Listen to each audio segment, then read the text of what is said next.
All right. Okay. So it is recording. So once I've have the recording available, what I will do is I will go ahead and put it on the JVillage Learn Webinar Archives page, so you'll be able to find it here again. Another piece of support material that you can access is the website notes and how-tos.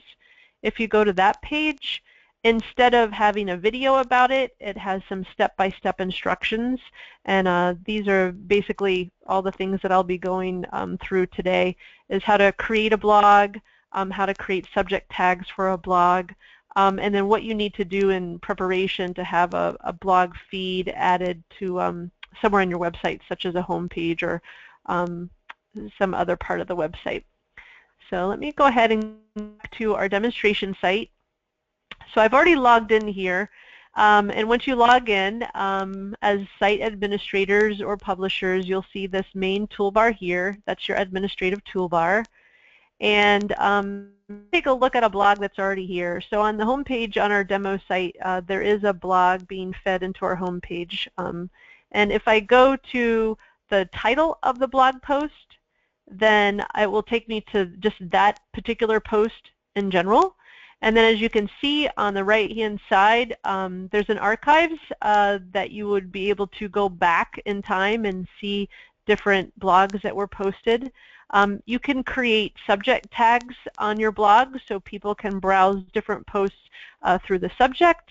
And then also there's just a chronological, the most recent post feed will appear under the recent posts. So a blog post itself is made up of several components. It has a title, a main body part. You can add images like you would any other type of content, and you can also add, again, tags, different subjects that blogs can be connected to each other. So if I went into this blog post that's already been created, you'll be able to see the interworkings of it. Okay, so again, you would give a blog post a title, a body, the different tags, and then you can also I'll just briefly show you how you can also see that there's an alias generated for a blog post. So if I wanted to advertise in an e-newsletter or my Facebook page this specific blog post, then that alias and the URL to this specific blog post is what I would use to link the user directly to that specific post. If you have plans to have any type of blog feed, again, a blog feed is something like this on the page, where it just has a brief title and some very minimal information about it. Then when you create your blog post itself, let me go back in here and edit that. There's a summary part, and that's where you would put just the most minimal amount of information in order to get someone's attention to read the blog. So you take maybe the first couple sentences or even less of the blog post itself, put it in the summary, and that's what would feed out to the blog feed to the home page. Otherwise, if you don't put things in the summary, it can automatically pull in, I think, the first 250 characters, but that often means that a word or a sentence is cut off in mid-sentence, and it's not the best format. So using that summary block is important. So just some generalities. So let's get into how to create a blog. If you go to people, every user that has access to your website and who is at least a site administrator, publisher, or creator, or a site blogger can create a blog post. So as you can see in the list of people here, we have some very specific people who are just site bloggers, and that's all they have access to on the site would be to log into the site, create a post, and have that post appear in their blog. So we have a Rabbi Levy here. Down here is just a test account, but we also have a Rabbi Silver. So what I'm going to do is I'm going to create a new user. I'm going to have the Cantor be someone who does a blog. So again, if you have someone who all they need to do is be a site blogger, this is what you would do. You'd go to people, you would click on Add User. You'd give that person a username, and just know that username is used for the name of the blog. So I'm just going to call this Cantor Rose. Each of your user accounts has to have an email address, so you would want probably to use that person's email address.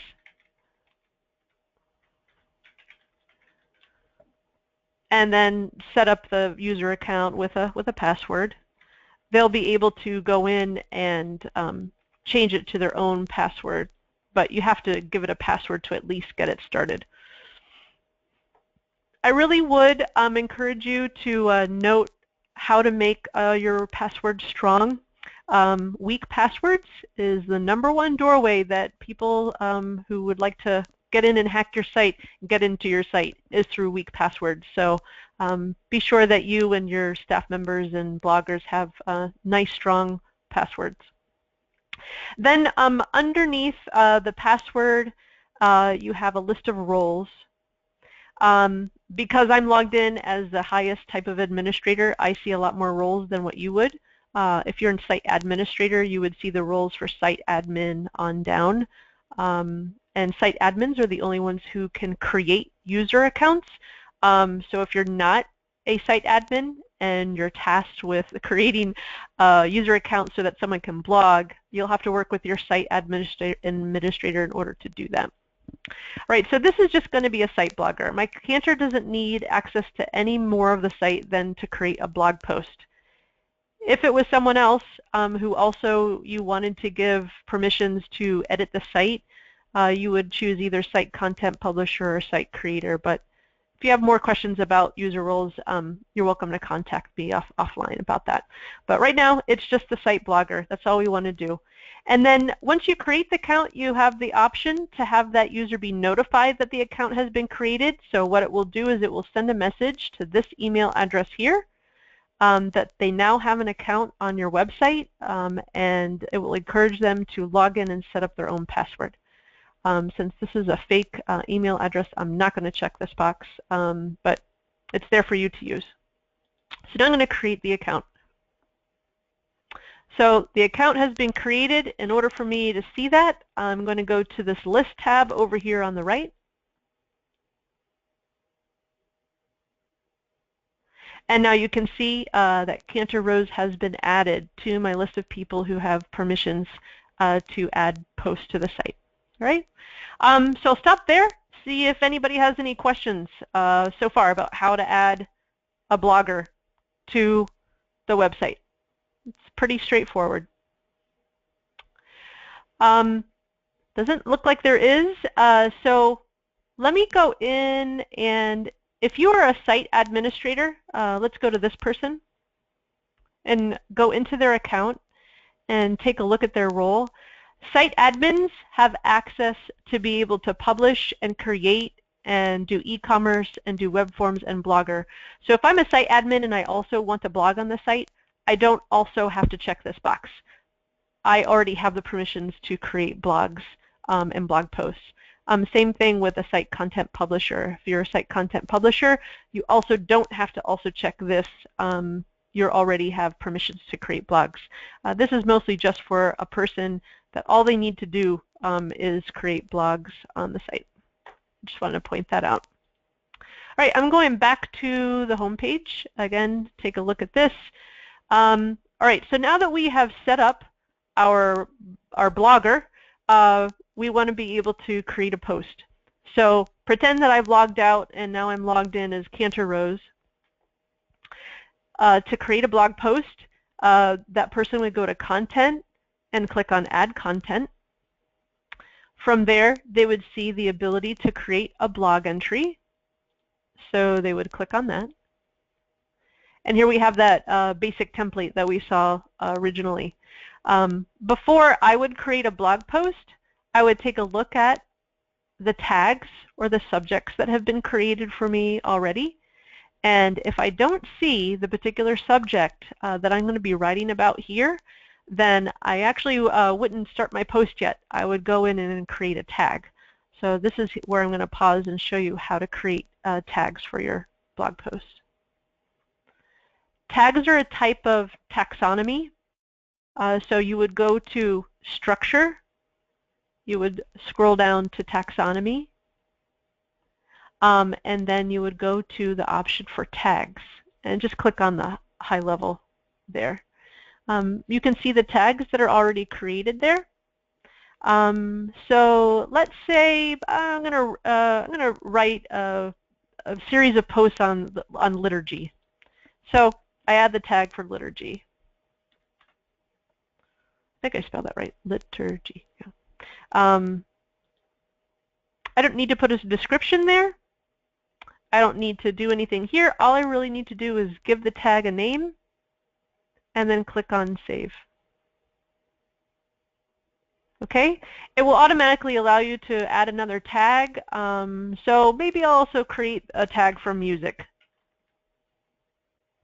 Maybe I'll also be discussing different types of music used in services. Click on Save. So it'll keep taking you back to creating more and more tags. So if you're completely finished with that, you can just click on this tab that says List, and it will take you back to that original list that we saw. You can use these little four-way arrow tools to rearrange things. So, you know, let's say that I want rituals to be the first subject a person sees. Then I want music, prayers. So you can see how the click and drag works. And then as soon as you have things arranged where you want them to go, you can click on Save, and it will preserve that arrangement. You can also set this to reset, to have everything just reset alphabetically. So just reset that so you see how that works. So now I have the tags that I actually want to use for the post all set. So I'm going to go back to creating my post. If I go to Content again, Add Content. I'm going to click on Blog Entry. Okay, now if I scroll down, I see that my new options are there, so that's a good thing. And I'm going to create a post. So I put a title of the post. Let's say Shabbat, music and tunes.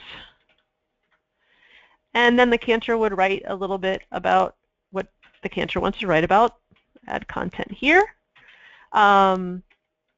You could add images if you wanted to your blog post. You can hyperlink and add a PDF. So let's say that the cantor wants to attach a PDF to some music that the cantor wants to share. You can do anything on a content page that you can do anything in a blog post that you can on a content page. You can hyperlink things.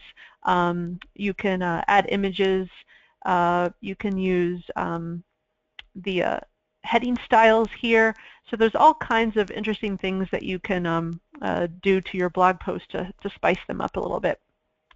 So then after you add the content, you would select the tags that you want to use. We'll use music, liturgy, rituals maybe, and then go ahead and save.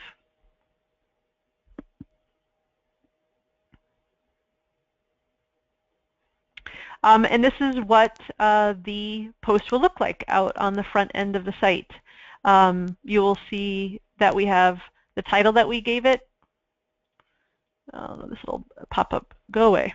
The content that I put there. Your post will always show the date and time that a post was created, as well as the user who created it, and again the tags that are there. And now if I scroll down into the recent posts, I see that my newest one has been entered. My music and my liturgy both have new posts, and in February 26th I have a new post showing there. So that's the basics of how to create a user and then how to create a post. So again, I'll open it up to see if anybody has a question up to this point, and I'm happy to review anything. Anybody have a question?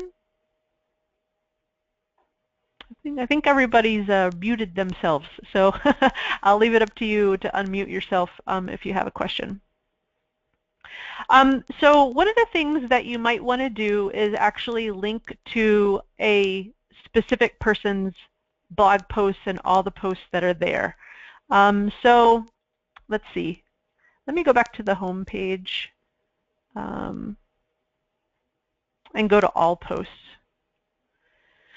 So if you see up here in the URL of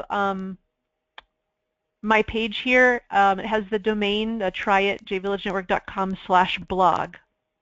If you wanted to link to all of the blog posts that have recently been made, then this is the alias that you would link it to. So let's say you're advertising all of your blogs, again, e-newsletter on your Facebook page, then you would take this whole entire URL, and that's what you would use to publish, come check out our latest blogs to that. If you wanted to narrow it down to just one person's specific blog, then if you click on, sorry, let's see, I think if you go to read more, and then you click on Jean Elizabeth's blog, you would be taken to all of the posts that that particular person has created. Mine probably isn't a good example because I don't have more than one post, but I think Rabbi Silver's blog has more than one. Okay, yep, so there's more than one post here. So if your rabbi or your cantor, if you want to direct traffic right to just that one blog, then if you can see up here, the URL has changed to a /blogs/Rabbi Silver. And that Rabbi Silver comes from that username that we created at the very beginning. It's the reason why my blog says, sorry about that. This is the one I wanted. It's the reason why my blog says Jean Elizabeth at JVillages blog. It's because that's my username, Jean Elizabeth at jvillages.blog. So if you don't like the way that this blog person's title appears, you'd have to change it at the username level. So if I wanted this just to say Jean Elizabeth's blog, I would actually have to redo my username as Jean Elizabeth. So it would look that way.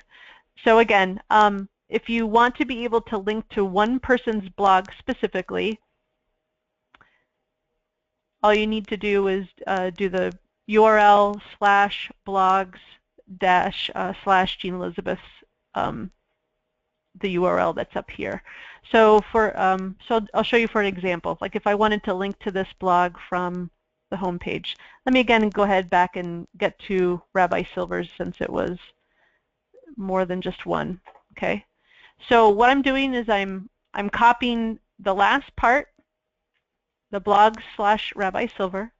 I'm going to head back to my home page, and just going to add it to this block here.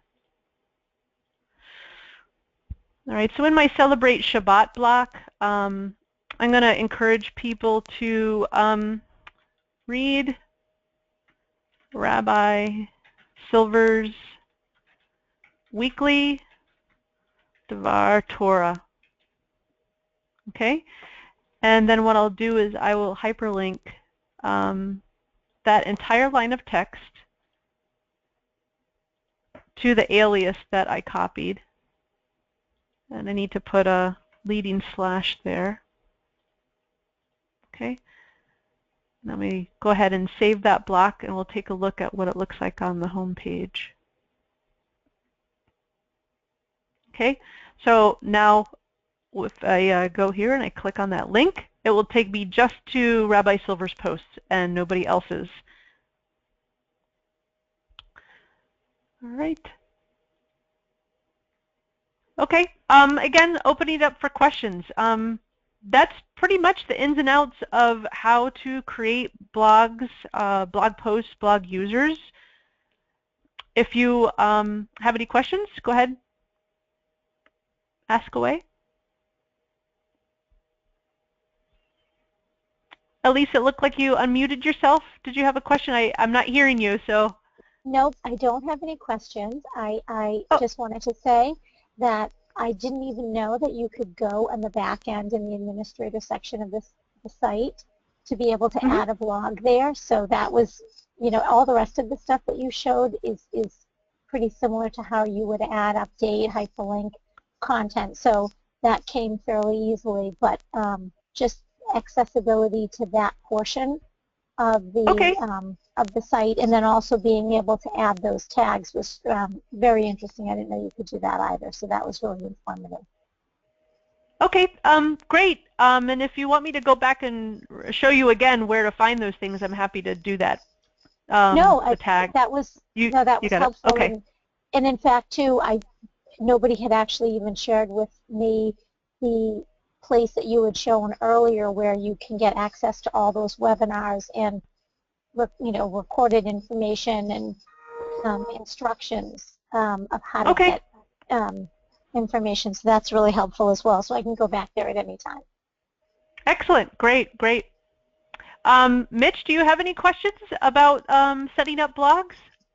No, I've just been taking notes and watching you. So for me, this is all new, so I'm just learning as we go. Okay. All right. So the only other thing that I just wanted to cover more or less is adding blog feeds to your site. Normally, a blog feed would be added to a home page. I don't know too many other sites that they would have it anywhere on a subpage. Feeds are driven on a structure of the site called views. And because views are so powerful, it's basically what your website is built on. We generally don't allow for client access to views. That doesn't mean that you can't have a blog feed. It just means that what you want to do is you want to prepare the blog first. You want to have it created and have some posts already there. Then you would contact JVillage support, and we would work with you to add a blog feed to a specific part of your website. So it wouldn't make any sense for me to show you how that kosher sausage is made because you wouldn't be involved in doing that. All you need to be able to do is to create the user, add at least a few posts so that we have something to work with, and then tell us through support where you would like that feed to appear on your home page. I can show you an example of a couple of sites that have blog feeds on their websites, so you get an idea of how other people use it. I believe this client still has, yep. So this client has actually several blogs on their homepage. They have a rabbi blog and they have a president's blog. So here's an example of how these folks use blogs on the homepage, and they probably have it set up to pull in certain information that's in that summary field. Let's go back and I'll show you that again. Go to a post and open up that post.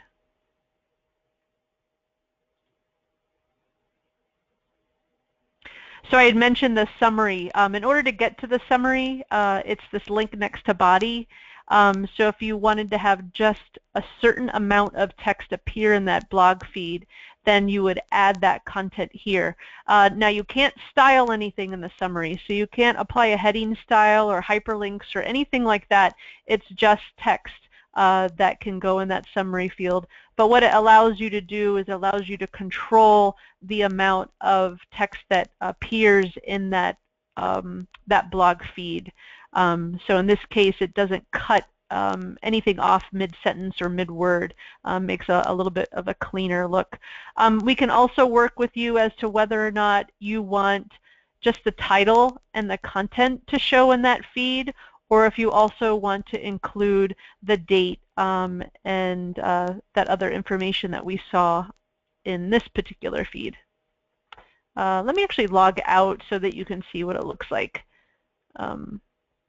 So when I'm not logged in, the title shows the posted date. For some reason, the body's showing there. That shouldn't be there. But if you didn't want the post date to show, we could set it so that it doesn't show, and other people would like it to show.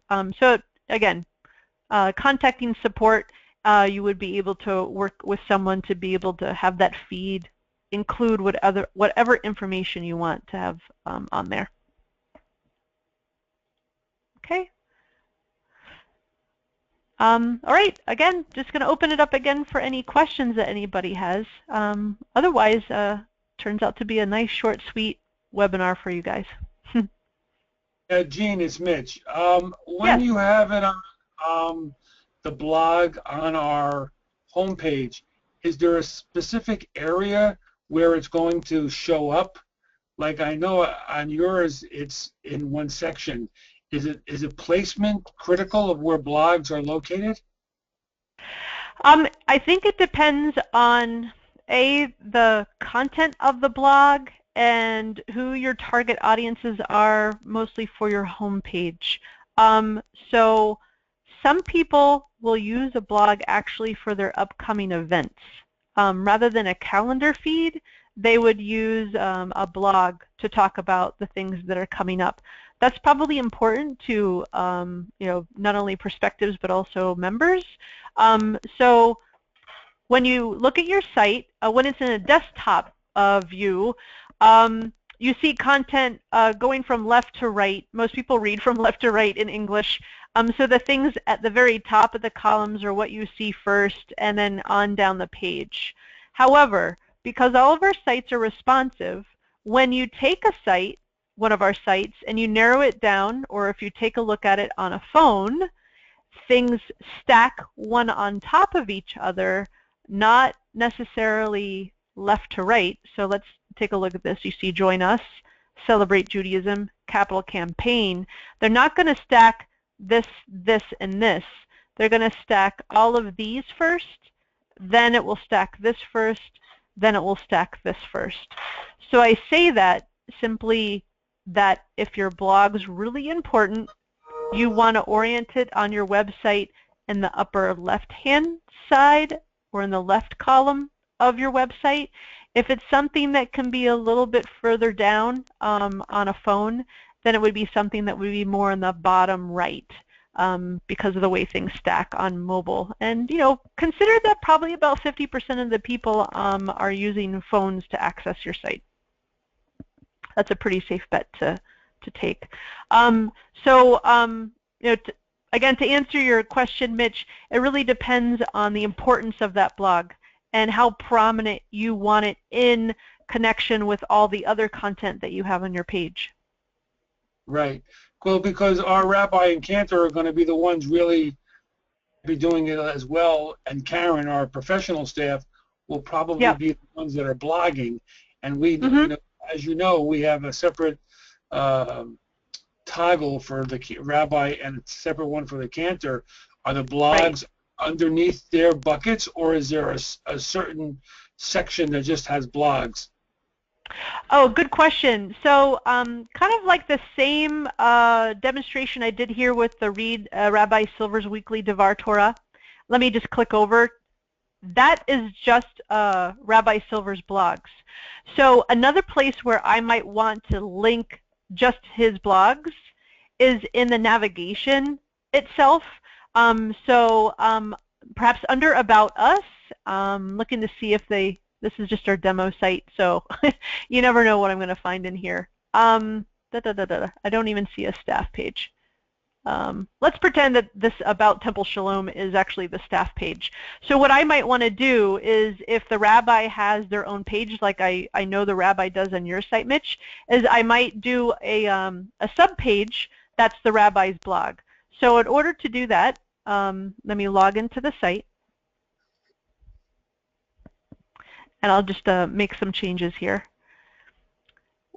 What I did is I copied that URL. I'm going to go to Structure, Menus, and Main Menu. And I'm going to add a link called Rabbi's blog, or Rabbi Silver's blog, since we have two here. I'm going to put that path in there, that blog/rabbi-silver. And then from here, I can select where I want it to go. So I clicked on Main Menu. I know it's going to go in the About section. So let's see. I'm just looks like I have a rabbi's blog under worship too. I'm going to put it underneath About Temple Shalom. And now I'm going to save it. And just to make things a little bit more clear, I'm going to change this link to Rabbi Silver.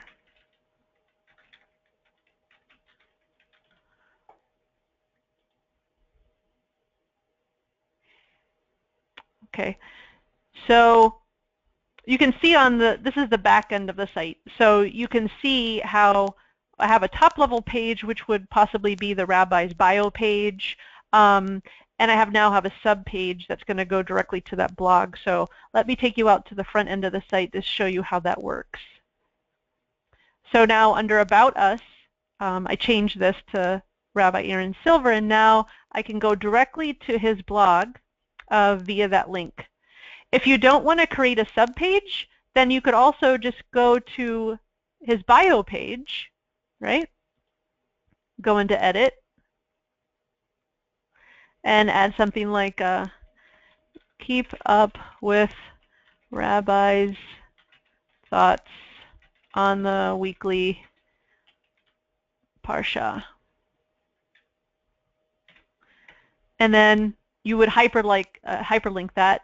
I'll just hyperlink Rabbi's thoughts. Again, put that URL there. That goes directly just to his posts. Click on OK. Save it. And you could put it in both places. You can have it both on his bio page, and you can also have it as a subpage, and you can also have it on the home page. You know, if you have a rabbi who's very active and people are very interested in what the rabbi has to say about things, you know, you aren't precluded to not have it everywhere you want it. It could possibly go, such as the home page or other subpages. Is that helpful to you, Mitch? Yes, it is. Thank you very much for sharing. Okay, you're welcome. All right. Well, unless there's any other curious questions or anything you want me to go back through, I think that's pretty much it for today. Let me just again show you where to go to our support page. Let me just back up, go to the main JVillage site. Okay, so this is the main JVillage site. You click on support. You can get to our user resources through this menu here. So just click on user resources. You're taken to this landing page, and as clients who just have websites, they also don't have Shul Suite. This is the column that you want to look for support materials. You want to make sure you're in the right place. You don't want to go over to Shul Suite, the CRM stuff. You can go to this website notes and how-tos, and this has written instructions. So if I click on create a blog, it's actually a PDF that you can open up. Let it load here, and what you will see are screenshots and step-by-step instructions for how to create a blog. All right.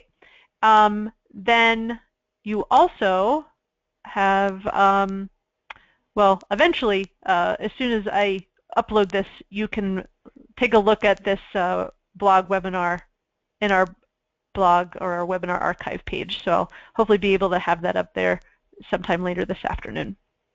And if you're still stuck on something, there's always our toll-free number, or send us an email to notify us that you have a support question.